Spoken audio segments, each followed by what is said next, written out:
Hey everyone, and welcome to Invisible Hate. I'm Asad Butt. And I'm Saadia Khan. Saadia, how was your week? My week was good, Asad. Before I hopped on this call, I finished eating this delicious bagel egg sandwich from our local bagel place in my town. Wow, you're so American now. Yeah, it's so American, right? Was it a place called Dunkin' Donuts? Because that's where I used to get my egg and cheeses. It's called the Bagel Emporium, and they are in a lot of towns in Westchester County. So you'll find one that's in Chappaqua, Portchester, Rye, I believe. So they're everywhere.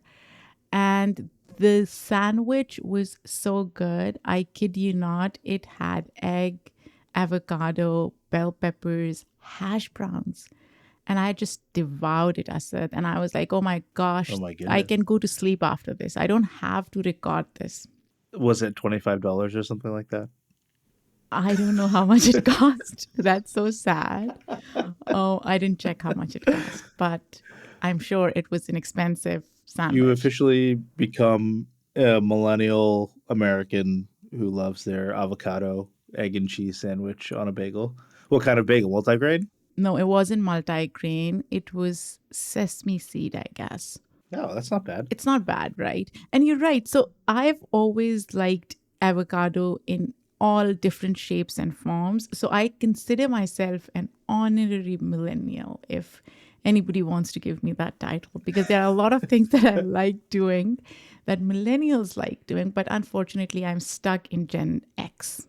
Are you a foodie, Saadia? I don't know, Asad. Did you take a picture of the sandwich? I didn't take a picture, but I normally do.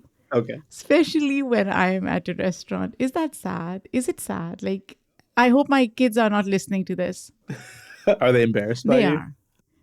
But then they are embarrassed by everything that I do. Yeah. How about your husband? He will say things like, you don't have to take every single picture, right? Eat it. Don't take pictures. But then I've seen lately he started taking pictures. Oh, wow. Yeah. Unbelievable. Yeah, something's changing. I wonder what. Amazing. Your influence on him. Yeah, so how was your week? Yeah, my week is going well so far. I, like you, was a guest on the Daily Zeitgeist last week. How was that? That was exciting. I mean, it's great. Miles and Jack are fun hosts, and we talked about a bunch of different things. And if you haven't checked it out, definitely recommend checking out that podcast. Yeah, so that was a lot of fun. And then, yeah, I'm looking forward to my sister is coming to visit this weekend, and we'll get to meet her niece for the first time. Nice. That'll be exciting as well. By the way, I haven't listened to your episode, but I follow you on Twitter, so I saw you retweet about it and even tweet about it. And you mentioned something about candy. Yeah. I'm curious. Can you share, what did you guys talk about? So the story was that AMC, the movie theater, is so fed up with the price of candy that they get from whatever, the big companies, that they're going to start creating their own AMC branded candies to sell in the movie theater. And so the conversation was just about, like, when you're going to the theater, are you going to get M&Ms and Twizzlers, or are you going to get the AMC branded version that might be $1 cheaper? That's interesting. And so that was the conversation. Oh, wow. Can't wait to listen to it, Asad. Yeah, it was fun. It was a good conversation for sure. Those guys are really funny, and I hope I kept up. I'm sure you did. Should we get to today's story? Yes.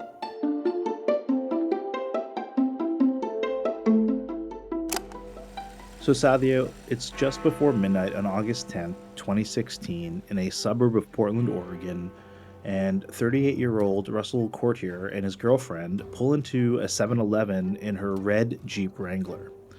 19-year-old Larnell Bruce and his friend are already there. They're just standing outside. Both Courtier and Bruce are large and intimidating men. Both have had convictions for violent crimes in the past. Courtier is white, Bruce is black. And then, for unknown reasons, an altercation begins. It becomes physical, with Bruce at one point pushing Courtier into the store's window with enough force to crack it. And then, the fight appears to end. But shortly afterwards, cameras capture Bruce sprinting down a nearby street, weaving from the sidewalk to the road as Courtier chases him in the Jeep, swerving across lanes and accelerating. Courtier's girlfriend is said to be yelling, "Get him, baby, run him over." And then the car hits Bruce off camera. Bruce is declared brain dead and dies 3 days later.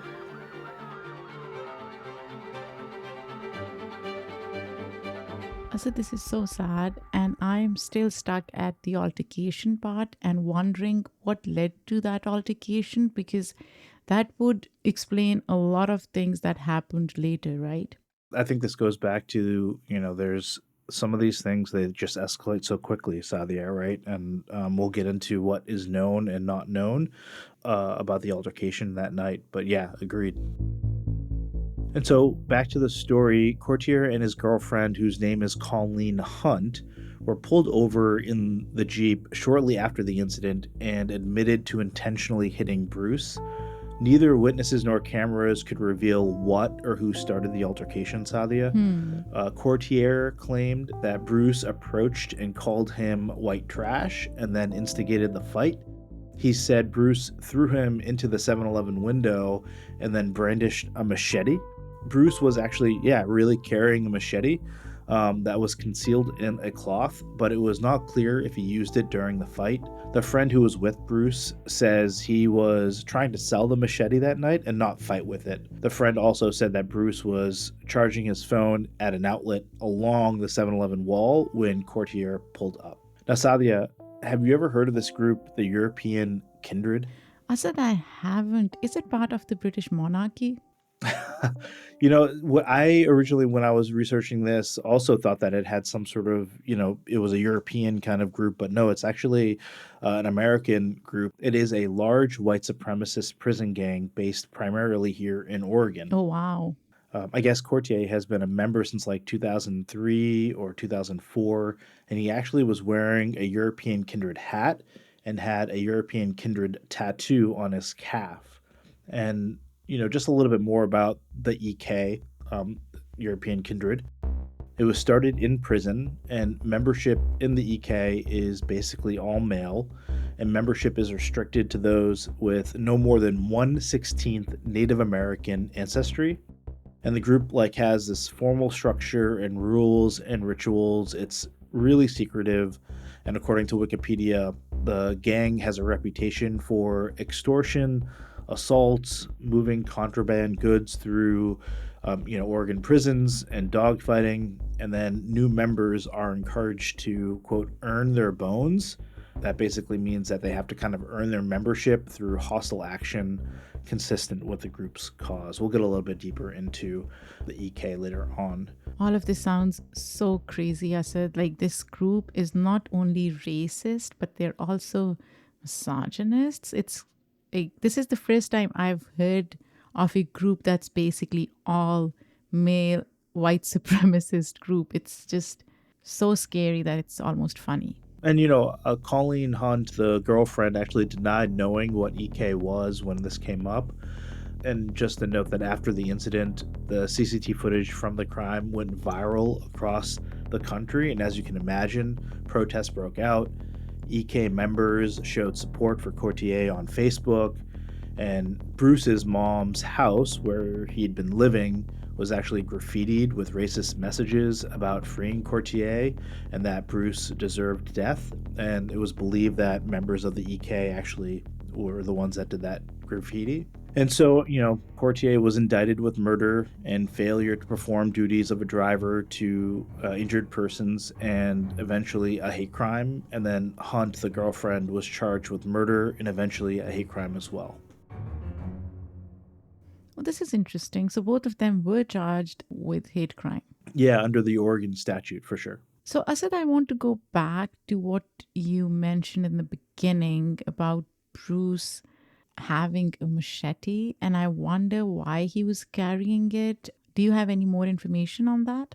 No, I mean, really just what was said by his friend, that he was carrying it to sell it and not using it as a weapon or for intimidation. But I don't know what to believe in that sense. Who carries around a machete, right? That would scare me if I saw a machete in real life. Yeah, that's such an interesting point, Asad, because I was thinking about this, and you know how there are certain open carry states in the US where people are Yeah. allowed to openly carry firearms, right? And nobody really is scared, or it's something that's so normalized in American society that nobody really thinks of it too much. But as soon as we change the weapon, people are more scared. And I wonder if there is a particular connotation of who carries a machete and what it means. And maybe that in itself is racist. What do you think? That's a really interesting point, Sadia. And honestly, like this morning, I was out for a dog walk, and I was carrying my daughter on, in one of those baby carriers with the dog, and I actually walked by an individual who was carrying a baseball bat. Hmm. And I think similar to your what you just described with the machete, it really took me back, and I kind of like moved to a different side of the street because it is a weapon. And you don't see it outside of the normal context of a baseball field, very often. And so interesting. Maybe it's more rooted in racism and how we connect or associate certain weapons with certain communities. And that's why we Mm, tend to be more scared because that's part of American psyche to be scared mm. of people who don't look like us, you know? I don't disagree with that, Sadia, for sure.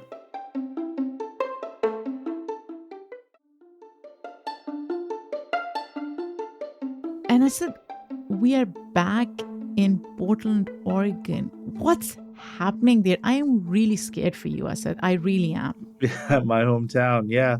Yeah, we're back. The story has a couple tie-ins to other stories that we've covered, Sadia, even though I live here.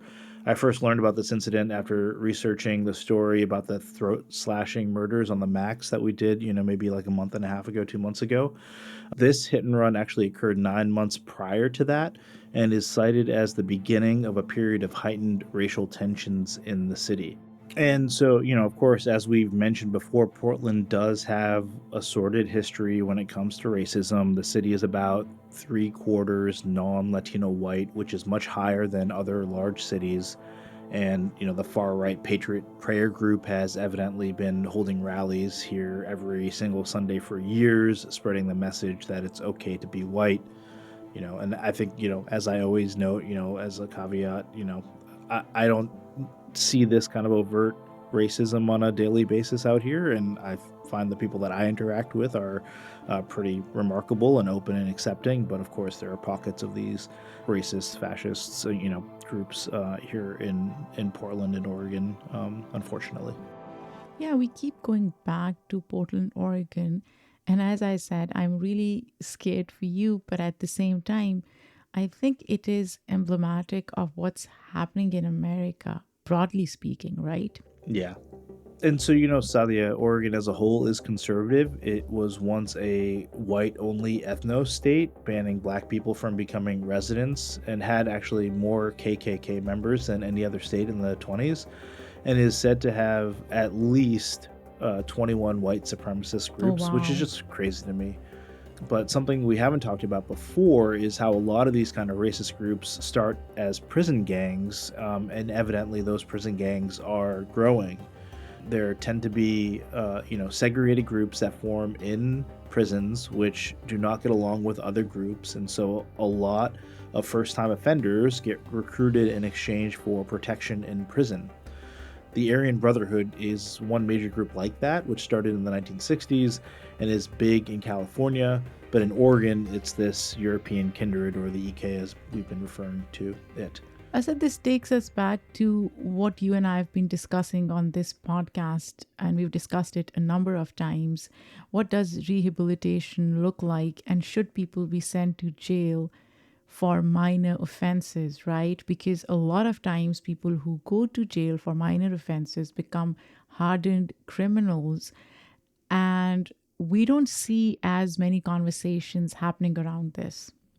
Yeah, I think that's exactly right. And certainly, I don't know what it's like to be in prison or jail. And, I feel like I'm learning a lot through doing research for this podcast as to what it's like for people who are going into prison or jail for the first time. And it's got to be scary, right? And yeah, one of the reasons that you join a gang is for this protection. And I can understand because it's probably really scary to go in there for the first time, right? Yeah. So, anyway, Saadia, according to the Southern Poverty Law Center, EK was formed in 1998 at the Snake River Correctional Institution in Eastern Oregon by David Kennedy to, quote, protect our own people in this joint. EK members are supposed to pledge their lifelong loyalty, whether they're in prison or not. They have a, quote, blood in, blood out policy, meaning that they have to draw blood from someone to join as well as to leave. This is such BS, Asad. This is just such BS. Courtier admitted to joining EK after his first conviction for assault, and according to his family, he only joined for safety against minority gangs in prison and didn't need or want that association on the outside. He's never been racist. We have, like I said, I have a friend that I've known for like 35 years. Her family is black and white mix, and they call her Aunt Betty. She's black. Both my sons call her Aunt Betty. We had a black guy across from us. Rusty immediately. But let's remember that Courtier was actually wearing an EK hat when he was at the 7-Eleven that night. Courtier had an extensive juvenile record, plus 7 felony and 4 misdemeanor convictions, as well as substance abuse issues. And he had spent half of his adult life in prison and, in fact, was on supervised release / parole from prison for attacking a random woman with a knife when he killed Bruce that night. He'd evidently violated parole repeatedly with very minor consequences. He also pleaded guilty in 2018 to an attempted assault during a bar fight in 2015, the year before the incident with Bruce happened, and he'd repeatedly struck a veteran who was white with a billiard ball after the man called him out for lying about being in the Marines. In the interest of full disclosure, Bruce had also apparently been involved with gangs and drugs and faced his first conviction for a violent crime at age 14. Of course, Bruce was much more than that and died in the prime of his life. He actually grew up in neighboring Vancouver, Washington, and was known for having an unmistakable passion and energy for life. He had a wide smile and was a talented football player and part of a large, loving family. And he actually was also a donor, Saadia, and his organs went to 5 different people upon his death. Asad, as you're reading this, I keep thinking about all the cases that we have covered so far, and I can see a through line of white supremacy. And it really saddens me to see that a lot of people in America are unable to see the harmful impact of white supremacy on our society, broadly speaking, right? This is the same playbook. We've seen it, we've read it, we've researched it. It happens again and again. Yeah, I think that's exactly right, Saadia. And, that's why we're doing these cases, to showcase how often it happens and how quickly these things can escalate. Right, absolutely. So, what happened in the courts and at trial, Asad? Oregon law dictated that Courtier, if convicted, would get a minimum of life in prison with possible parole after 25 years. But prosecutor David Hannon moved for a, quote, dangerous offender status and thus a longer prison term, given Courtier's long and violent record, his status as an EK member, and the unlikelihood of rehabilitation. And so the trial was 8 days and was very tense, with 2 sets of parents often just a row apart. At one point in the hallway, Bruce's dad actually lunged at Courtier after he supposedly smirked and then was banned from the courtroom for 6 months. Courtier did not take the stand at any point, per his lawyer's suggestion. But, there was no dispute that Courtier actually hit Bruce with a vehicle. But the defense kind of made this argument that he wasn't, at fault for the following reasons. They said that Bruce initiated the fight, that he beat Courtier unprovoked, and that he threatened his and his girlfriend's lives with a machete. They said that Courtier suffered a concussion from the beating and wasn't thinking rationally.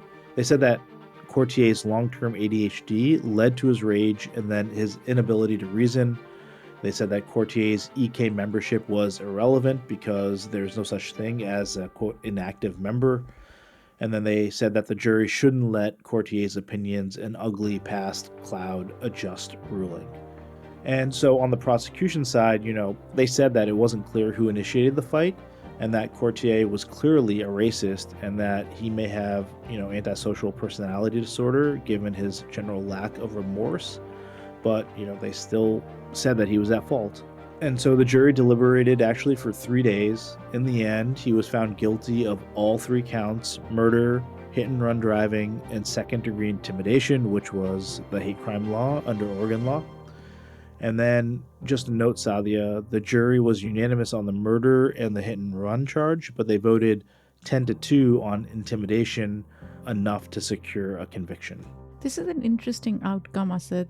And I'm also thinking, how would I vote on intimidation charge, right? Because there's a lot of information to process and think through. Now, what I'm seeing is that Courtier had a history of violence and rage, right? And we've seen that consistently throughout this story. And I wonder if he killed Bruce in an outburst of rage rather than because Bruce was Black. And I hate saying this, I really, really do, but this one is difficult to process for me. I feel the exact same way, and I think it's really hard to judge based on what we know of what happened that night, which obviously we're getting most of it from Courtier and his girlfriend and the friend of Bruce, and obviously Bruce himself can't share the story because he passed away. And so, yeah, I'm with you, Saadia. It's really tough for me as well to determine whether this should have been charged or convicted as a hate crime. Asad, I also want to go back to how the jury voted. So it's 10-2, not 12 out of 12. And my understanding is the jury has to unanimously vote for somebody to be convicted. Yeah, that's not the case here in Oregon. It's one of 2 states that doesn't require unanimous verdicts for criminal felony charges other than first-degree murder. And so, yeah, this change was initially passed by ballot in 1934 after a notorious murder trial and was meant in part to decrease the influence of corrupt jurors or, quote, untrained immigrants on juries. So, Saadia, this is made for you. Oh my gosh, Asad, this is so sad. Why are we dragging immigrants into this? Yeah, immigrants are the cause of all problems. That is just a joke, obviously. It's us, Asad. It's always us. Yeah, it's always you. And and this was the first actually hate crime murder conviction since our story a few months ago back, that we did on Mulugata Sarah. And that was in 1989. Wow, Asad, that's bizarre. So what we're saying is that nobody since 1989 was convicted of hate crime? Yeah, exactly. In the state of Oregon. Yep. Wow. That's just so crazy and shocking to me. So what was the general reaction to all that happened? In the end, Courtier was sentenced to life in prison and with no chance of parole before 32 years. And again, his lawyers had advised him not to speak at sentencing, but he was emotional and later said that his intention was to scare and not kill Bruce, and that he wished he had taken the stand and apologized to the family. Bruce's father said at sentencing that he hoped Courtier would spend his time in prison thinking about whether he wanted his own son to grow up in a world with white supremacy. My son will go without a father and we will go without a son, but in return he sacrificed his family as well. He's gonna have to live without his family, and his son will now have to live without a father, and everything that happened today. And then, a national hate group watchdog and chairman of the Oregon Coalition Against Hate Crime, Randy Blazek, who testified for the prosecution, said that these hate crime murder convictions are so rare in part because the crimes are mostly vandalism or non-fatal assaults. Plus, it's difficult to prove someone's mindset during a crime. And then he also pointed out, quote, the irony is this guy's going back to prison As a ranking EK soldier, he's going to spend his time recruiting other people in prison. After the sentencing, Bruce's family and friends released green balloons across the courthouse to symbolize the organs that Bruce had donated. And for her part, the girlfriend Hunt eventually pleaded guilty to first-degree manslaughter and aiding and abetting Courtier for letting him use her Jeep to chase Bruce down. She wrote a letter of apology, and she was ultimately sentenced to 10 years in prison, which prosecutors found fair because there was no evidence that she shared Courtier's racist beliefs.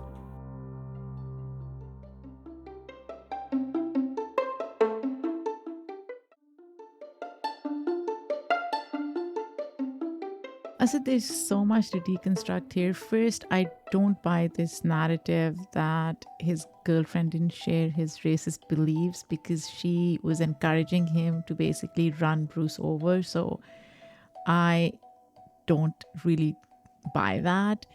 And in terms of Bruce going back to prison as an EK soldier and spending time to recruit people, and it goes back to the same question that you and I have been asking. What should punishment look like? What should rehabilitation look like in cases like these where people are targeting innocent people, other folks, based on their perceived racial, ethnic, religious identity, sexual orientation? Do they need to go back to prison and become hardened criminals, or do they need to be put through some other community rehabilitation program where they can really understand somebody else's perspective, see others' humanity fully and wholly, and then integrate back into the society, right? It's such a difficult question because lives are lost. Precious, precious lives are lost. But at the same time, what does prison achieve in all of this, right? No, I completely agree with you, Saadia. He will be, 70-ish when he is eligible for parole. And so, 3 decades in prison, there's two paths that he can go down. One is, really feel sorry for what he did and go down the path of rehabilitation like you described, or he can double down on his, racism and white supremacy and his gang life. And, one would hope that we would build a system in which the right option is the one in which he is choosing to be rehabilitated and he can get the services that he needs. But the reality is that that's probably not the case here in the States, right? Yeah, you're right. So, Asad, what is the latest and how can all of us help? Yeah, so Bruce's family started a nonprofit organization to expand hate crime awareness and give basic benefits and assistance to hate crime victims and to advocate for better hate crime legislation. It's called the Larnell Bruce Jr. Foundation, and we'll have a link to that in the show notes. And the family also helped pass Senate Bill 577 here in Oregon, and that was basically, before hate crimes were previously called intimidation and were misdemeanors unless 2 or more perpetrators were responsible, meaning that a sentence of 18 months rather than up to 20 years. And so now they're called bias crimes, and they are felonies in the first degree, regardless of the number of people committing them. And they are also all documented and shared, and now gender identity is included as a protected trait. And then they also set up a call line for reporting, which is really great. And then just to note that the BBC actually covered the murder and trial and ended up making a documentary about the murder and its aftermath and the state of race relations in the US. It's called A Black and White Killing, The Case That Shook America. It was hosted by journalist Mubin Azhar and aired in 2019. We couldn't find a link to it online, but there are a good clip or two on YouTube, and so we'll have a link to those in the show notes as well. So Saadia, any final thoughts or takeaways on this case? Asad, I want to address our listeners. So, if there are any listeners out there who are part of a minority group and who've been hate crimed or who've faced any sort of microaggression, and if you're okay and willing to share your story, do write to us. We want people to understand how hate crimes can impact individuals and communities, and what better way than our listeners to talk about their experiences. So write to us. You can also DM us on our socials, and we would love to read your story on this podcast. Thanks, Saadia, for that, and thank you for joining and listening to Invisible Hate. As always, if you want to learn more, you can check out the links in the show notes about this case, and you can also, as Saadia mentioned, email us at info@invisiblehatepodcast.com with your thoughts on this case or any other case for that matter. You can also find us on Instagram or Twitter. Just search for Invisible Hate Podcast. Thanks again for listening. If you like what you hear, please share it with a friend and give us a rating and review. Invisible Hate is a joint production of Rafaelion Media and Immigrantly. We'd like to thank our team, which includes Michaela Strather, Isabel Havens, Lizzie Gamble, and Paroma Chakravarti. Our music was done by Simon Hutchinson. We'll be back next week with another hate crime for us to look at. Until next time, I'm Asad Butt. And I'm Saadia Khan.